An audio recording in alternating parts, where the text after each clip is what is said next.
Frère, je fais ce que je peux. Concernant la disparition d'Émile, vous m'avez demandé de vous venir en aide, mais je fais ce que je peux.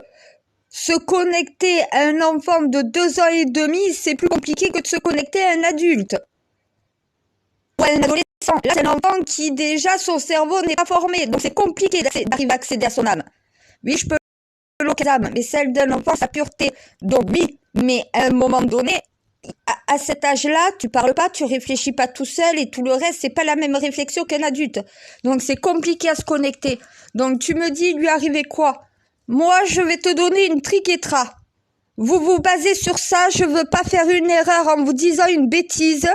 Tant que j'arrive pas soit à localiser, soit à ressentir quelque chose, je vais pas vous dire quelque chose qui pourrait s'avérer faux, hein. J'ai retenu mes erreurs. La dernière fois, je suis allée trop vite, j'ai fait une bêtise. Donc voilà. Eh ben oui, je vous ai dit que le mari n'était pas responsable, n'était pas coupable, parce qu'il y avait une histoire d'amant. Mais l'histoire d'amant, c'était dans sa tête. Malheureusement, quand tu reçois des codes, quand tu reçois des choses comme ça, t'as pas tout dans l'ordre, c'est à toi de reconstituer le puzzle.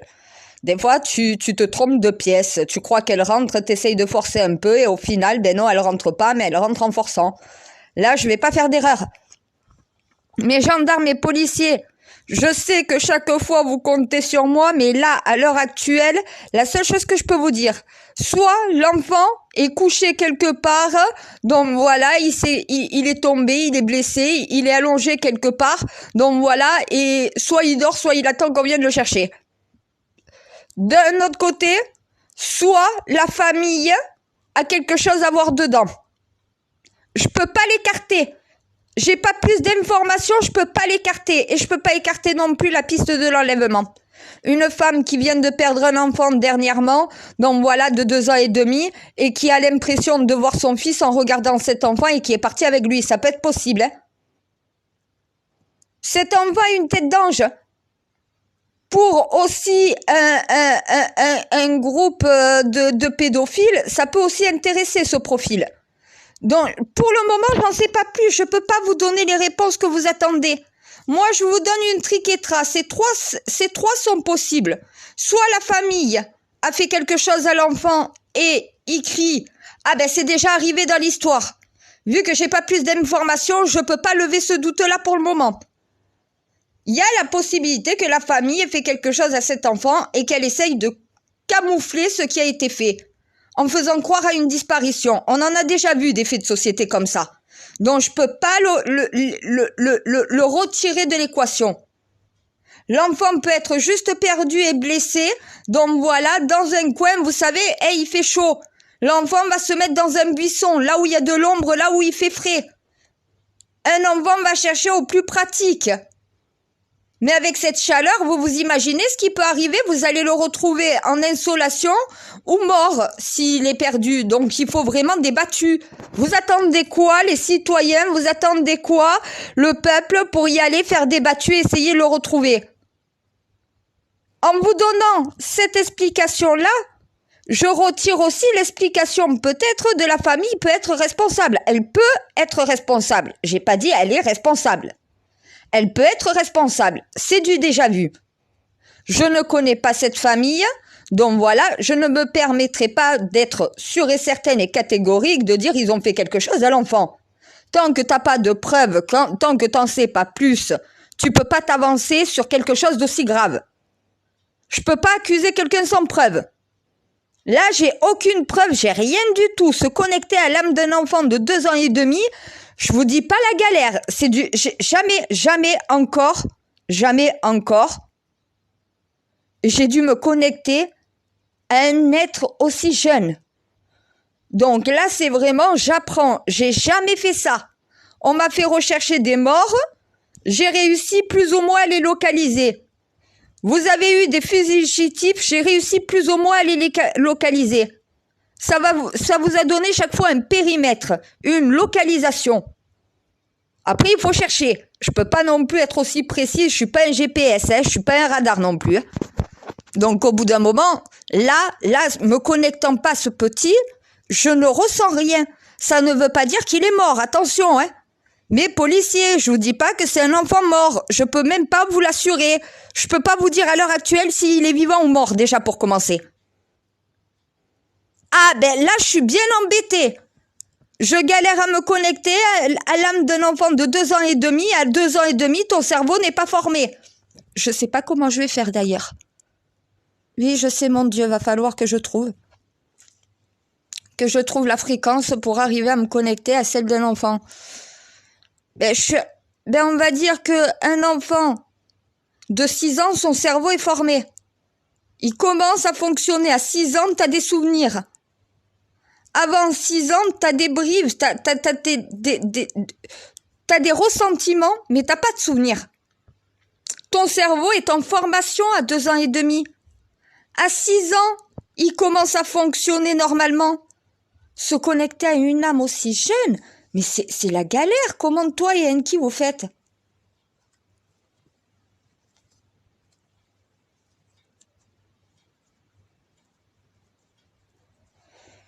D'accord, donc va falloir que je fasse l'inverse de ce que je fais avec un adulte.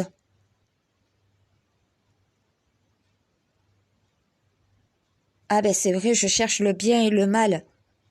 C'est comme ça que j'arrive à retrouver l'âme. Si le bien et le mal se retrouvent dans le même périmètre, techniquement, c'est que la personne est là. Là, l'enfant, c'est vrai qu'il n'a pas de mal. À 2 ans et demi, t'as rien de maléfique en toi. T'es un innocent. Et j'ai pas l'habitude de me connecter à un enfant innocent. J'ai l'habitude de me connecter, oui, à des délinquants, mais pas à des ados délinquants, mais pas à des petits de 2 ans et demi, mon Dieu. Eh ben oui, tu sens mon embêtement. Je peux pas dire ce qui est arrivé à ce petit. C'est la première fois. Ben, je peux pas faire quelque chose que je peux pas. Voilà. À un moment donné, je pense que mes policiers vont comprendre. Des fois, dans des enquêtes, je pense qu'ils se retrouvent dans la même situation. Ils ont des suppositions, ils font des suppositions, mais quand t'as aucune preuve et que tu ne sais pas, c'est que des suppositions. Tu peux pas concrétiser ta supposition en disant il lui est arrivé ça. Tu sais pas. Et moi, j'arrive à savoir parce que je me connecte aux âmes. Et c'est après toi qui me donnes toutes les informations que j'ai besoin. Là, si je peux pas me connecter à cette âme, tu peux pas me donner les informations. Eh ben oui, je sais, c'est pour ça que je te dis, c'est la galère là. Ça veut dire que la seule chose que je peux dire à mes policiers, c'est soit les parents et la famille ont une responsabilité dans la disparition de l'enfant et qui cachent quelque chose. Je peux pas omettre à un moment donné, quand tu sais pas, tu supposes. Soit la famille a quelque chose à voir dedans et elle essaye de faire un camouflet. J'espère que c'est pas le cas, honnêtement. Donc c'est pour ça que je peux pas m'avancer en disant la famille est responsable de quelque chose. C'est déjà arrivé, on a déjà eu des faits de société comme ça, c'est peut-être pas ce cas-là. Ça peut être aussi un enfant qui s'est perdu, qui est blessé, qui est quelque part caché, de façon à se protéger, parce qu'il se sent en insécurité, il a plus sa famille, il a plus sa mère, son père, ses grands-parents, il est tout seul, perdu en pleine nature et blessé. Un enfant dans cet état-là, il reste prostré. Et je me dis, est-ce que c'est pas pour ça que j'arrive pas à le repérer? Dans ces cas-là, il faut que les citoyens, il faut qu'il y a des battues. Il faut faire une battue sur un périmètre assez large, sachant que tu sais la vitesse d'un enfant de 2 ans et demi. Ça a des petites jambes. Ça va pas à la vitesse d'un adulte, un enfant. Donc après, il faut que tu calcules le périmètre en fonction de l'heure de la disparition et de la vitesse auquel un enfant peut aller. À l'âge de 2 ans et demi, sur quel territoire un enfant a pu se déplacer en fonction de l'heure où on l'a perdu de vue. Voilà. Donc ça, il n'y a que des battus qui peuvent arriver à le retrouver.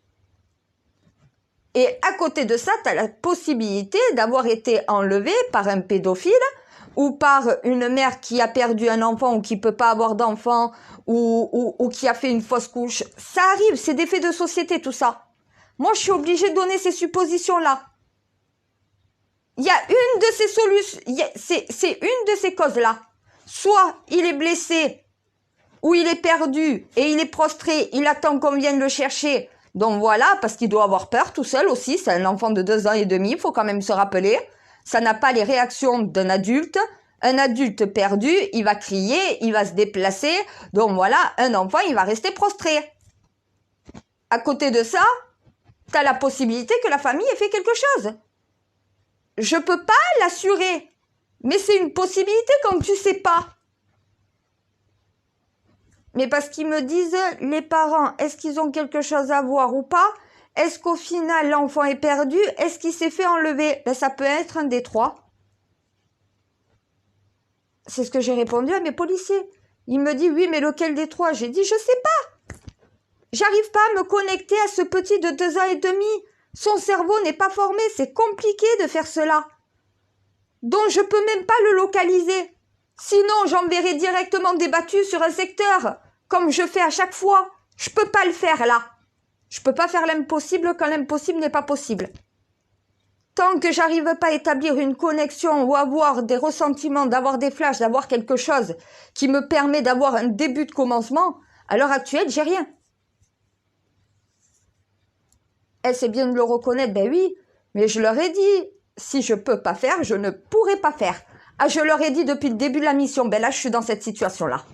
Là, pour le moment, je peux pas faire ce qu'ils attendent de moi. Je peux pas dire les parents sont coupables, ils ont fait quelque chose à l'enfant. Je peux pas dire l'enfant il est perdu, il est quelque part, il est blessé. Et je peux pas dire non plus l'enfant s'est fait enlever. Comme je peux pas dire les parents n'ont rien fait, comme je peux pas dire l'enfant n'est pas perdu, et comme je peux pas dire non plus il n'a pas été enlevé. Eh ben oui, là je suis dans une impasse. Et j'en suis consciente, c'est ce qui est en train de m'énerver. Là c'est en train de me faire bouillir. Ouais, tu sens ma température corporelle augmenter.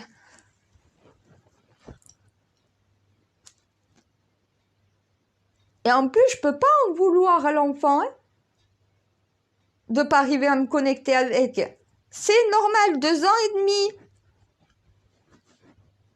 Il est très très jeune pour arriver à établir une connexion. Regarde l'âge du petit à l'hôpital, blessé par palmade. Je suis venue en aide en utilisant l'alchimie, mais il n'avait pas 2 ans et demi. La connexion a été possible. Parce qu'il a de quoi pouvoir garder des souvenirs, il a une mémoire, son subconscient, il en a tout de même un minimum conscience. Un enfant de 2 ans et demi, non. Ah ben il faut que j'arrive à trouver la brèche pour pouvoir m'engouffrer et pour pouvoir... comme quoi, tu vois, d'avoir l'âme alien de Lilith, ça peut pas non plus te faire tout. Donc voilà, hein, c'est pas magique non plus, hein. Je peux pas faire des miracles quand le miracle n'est pas possible. Je peux pas leur dire l'enfant est perdu, vous devez aller le chercher là. Je peux pas, j'arrive pas à me connecter. Et à côté de ça, je peux pas dire la famille n'a rien fait, je peux pas dire il a pas été enlevé. Voilà. Ben soit c'est un enlèvement, soit c'est un enfant blessé qui est perdu et il va falloir lancer des battues pour le retrouver et très rapidement. On est quand même en période de canicule en France. Il y a la déshydratation, c'est un enfant de 2 ans et demi. Hein. Quand tu prends en compte la déshydratation pour un enfant et pour un adulte, un enfant se déshydrate beaucoup plus vite qu'un adulte. Ah, mais il va falloir penser, dès que tu le retrouves, à l'hydrater, s'il n'a pas été enlevé et s'il n'est pas mort parce qu'on lui a fait quelque chose. Mais là, moi, je peux pas répondre à cette question, mon Dieu. Je sais, là, toi non plus. Si le porteur n'arrive pas à se connecter, techniquement, tu peux pas donner les informations. C'est pour ça que là, je suis embêtée par la situation.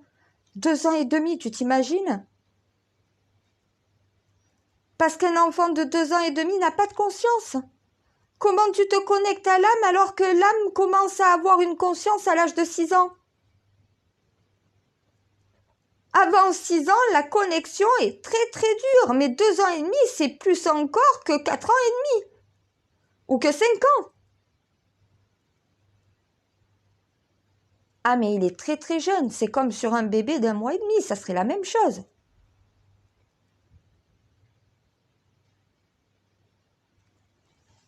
Non, mais je sais comment faire pour... il va falloir que...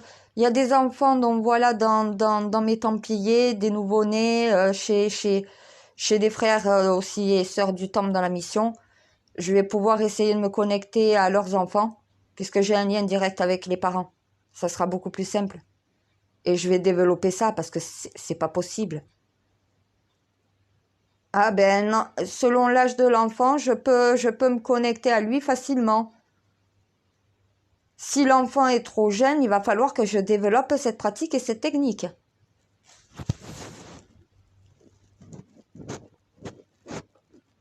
Je sais, t'as jamais eu besoin de me dire quoi que ce soit, je sais toujours quoi faire.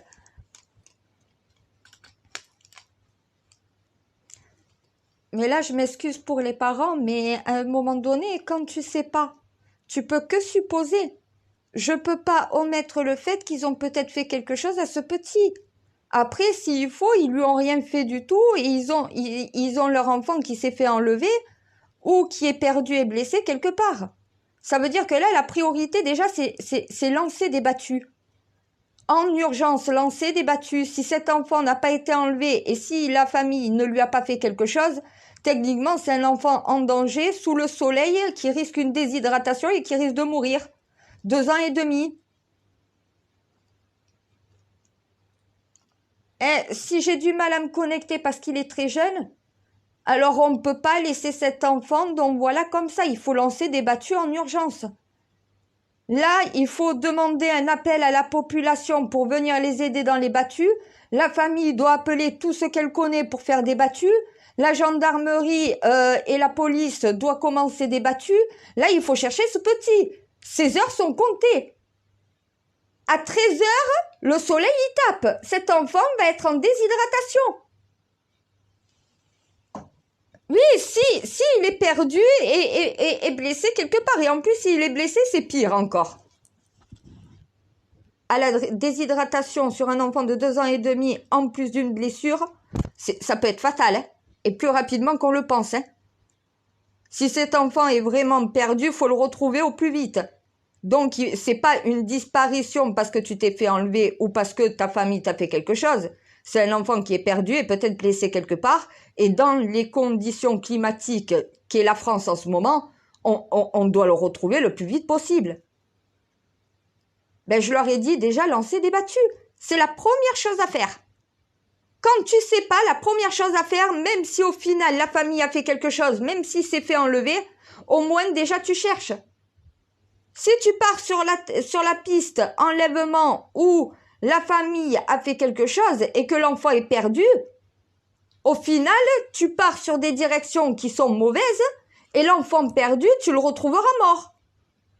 Donc même si c'est fait enlever, il faut travailler sur toutes ces suppositions-là. Eh ben, il faut poser les bonnes questions à la famille et voir s'ils disent la vérité ou pas. Tu vois leur comportement, ils doivent dire ce qu'ils ont fait, donc voilà. Et ben oui.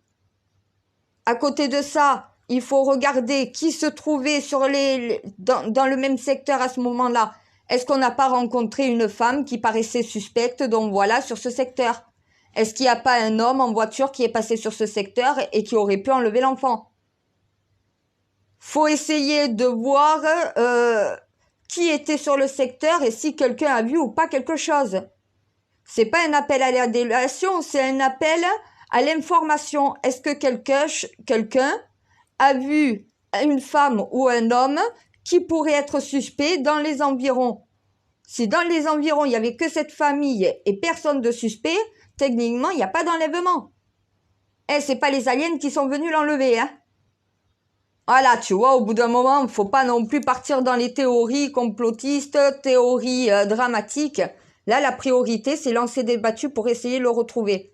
À côté de ça, faut faire des enquêtes, l'enquête familiale et l'enquête de proximité, savoir si au final, on n'aurait pas aperçu quelqu'un qui n'avait pas être là, quelqu'un d'inconnu, quelqu'un qui aurait peut-être un casier judiciaire pour agression sexuelle ou pour pédophilie, ou aussi regarder s'il n'y a pas une femme qui paraissait suspecte, qui aurait perdu un enfant, donc voilà, récemment. Il y a toujours, voilà, à un moment donné, il faut une équipe sur l'enquête familiale, une équipe sur l'enquête de proximité, savoir si quelqu'un de suspect était à proximité de cette famille et de cet enfant.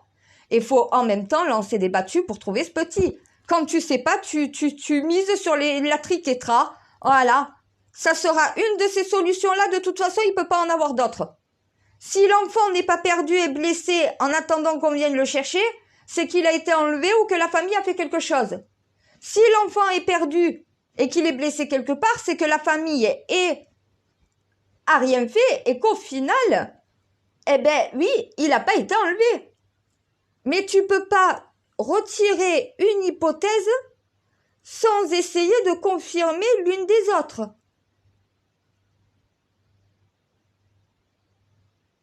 Magistral? Exactement ce qu'il fallait dire et fallait faire.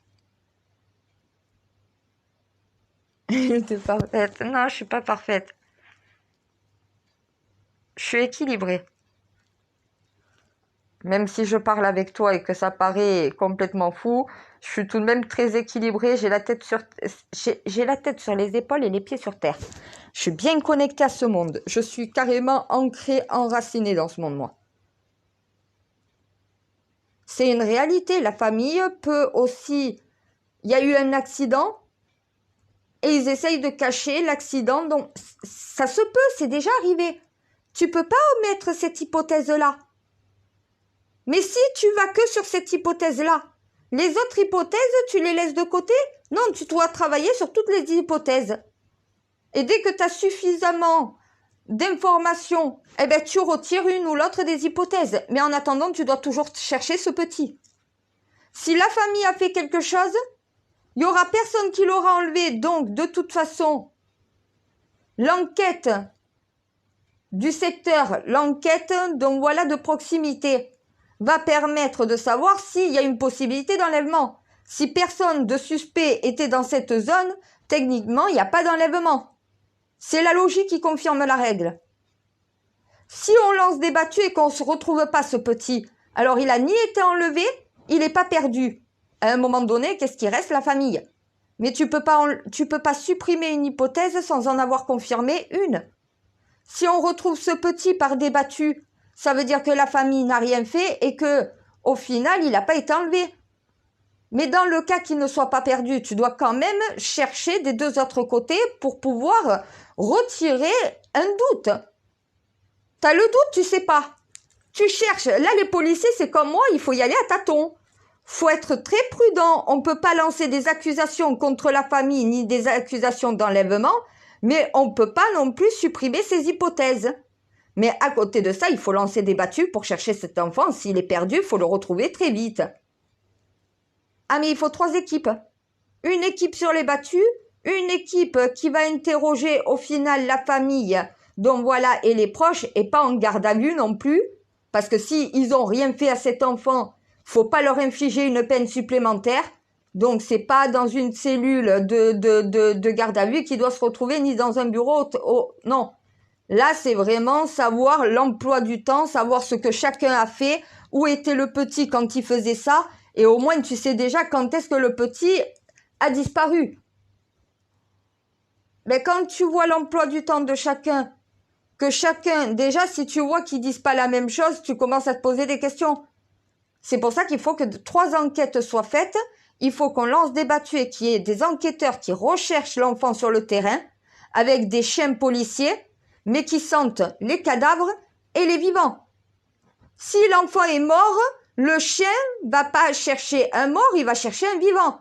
Faut avoir les 2 unités canines là sur le coup. Si l'enfant est tombé, il est mort sur le coup, à un moment donné, tu recherches un cadavre.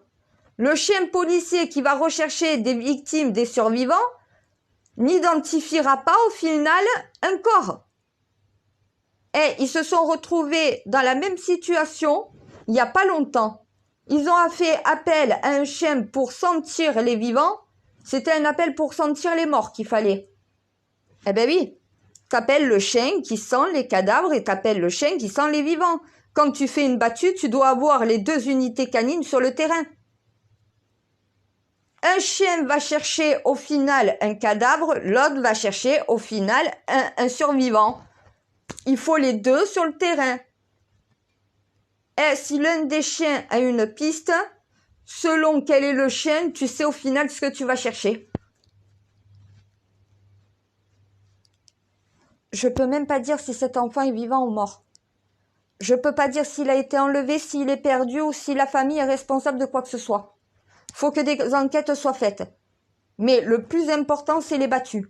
Si cet enfant est perdu avec les conditions climatiques qu'on va avoir dans la journée, il va falloir éviter que cet enfant se retrouve mort parce qu'il a été déshydraté. Et en plus de ça, il peut être brûlé par le soleil. Il peut ne pas y avoir que ça, brûlé par le soleil, déshydraté, en plus s'il est blessé. Donc voilà, à un moment donné, il faut des battus en urgence avec des chiens policiers pour rechercher un corps mort et pour rechercher un corps vivant. Et il faut que les citoyens viennent en nombre pour la battue pour qu'on puisse chercher un terrain suffisamment étendu en prenant en compte le déplacement d'un enfant et sur la durée. Un enfant de 2 ans, ça va pas à l'allure d'un adulte. Donc le périmètre sera toujours moins étendu que celui d'un adulte. Mais ça te permet déjà, avec l'enquête de la famille, de savoir déjà vers quelle heure il a disparu pour pouvoir établir aussi un périmètre. Et à côté de ça, tu fais une enquête pour savoir si quelqu'un n'était pas suspect dans les alentours. Si c'est un enlèvement, faut rechercher quelqu'un qui a enlevé cet enfant. Tu peux pas non plus éliminer cela parce que si tu perds du temps, c'est la vie d'un enfant qui est menacée. On sait que les 12 premières heures sont les plus importantes. Donc tu peux pas supprimer cela. Et si de toute façon la famille, il y a eu un accident, elle a planqué le corps et qu'elle essaye de cacher, on va retrouver le corps et au bout d'un moment, il y en a un qui va céder, qui va parler. La conscience va les torturer. C'est chaque fois ça. Voilà. Donc à un moment donné, t'enquêtes sur tous les domaines. Et dès que tu as une piste, tu la suis. Mon frère et moi, de mon côté, j'essaye de me localiser à cet enfant. Je peux pas faire plus. Tant que j'y arrive pas, je peux pas vous donner réellement une piste à suivre. Je peux pas vous inciter à aller dans la mauvaise direction. N'oubliez pas que je suis censée vous mener sur le droit chemin. Quand je peux pas, parce que je reste immobile au milieu du chemin, parce que je sais plus quelle direction prendre, à un moment donné, il faut attendre de pouvoir avoir une direction. Je veux pas commettre une erreur, je veux pas vous faire commettre une erreur. Je veux pas accuser des parents s'ils sont innocents. Je veux pas lancer non plus une recherche enlèvement si c'est pas le cas. Et si cet enfant est réellement blessé, il va falloir vite le retrouver. Donc il faut des battus avec des chiens policiers dans les deux équipes cynophiles, parce qu'au bout d'un moment, t'as le chien policier et le chien policier. T'as 2 chiens policiers, 2 maîtres chiens qui font des actions similaires, mais pas sur le même secteur. L'un travaille sur le secteur de recherche d'un cadavre, l'autre de recherche d'un être vivant. Le chien qui recherche l'être vivant est formé pour ça. Il a appris à faire ça. Il n'a pas appris à chercher un mort. On lui a pas fait sentir des morts. On lui a fait sentir l'odeur de vivant, de personnes en vie. Donc, à un moment donné, vous prenez les 2 chiens. Vous avez besoin des 2 chiens. Comme ça, au moins, selon la réaction du chien et quel chien réagit, déjà, vous aurez déjà une piste beaucoup plus évidente à suivre. Et les citoyens, cette famille, si cet enfant est perdu, elle va avoir besoin de vous. Les policiers sont épuisés. Si vous devez rendre service à la police, c'est pas en allant les aider dans des émeutes, mais par contre là, dans des battues pour retrouver un enfant de 2 ans et demi, c'est le rôle de chacun. Surtout tous ceux qui sont parents dans cette région, dans ce secteur, allez directement sur le secteur où l'enfant a disparu et mettez-vous en marche. Moi après, je te contacte frère si j'en sais plus. Je vais pas vous diriger sur une mauvaise piste. Vu que je sais pas, je peux pas vous donner une direction. Je vais pas me permettre de m'avancer alors que j'ai aucune certitude.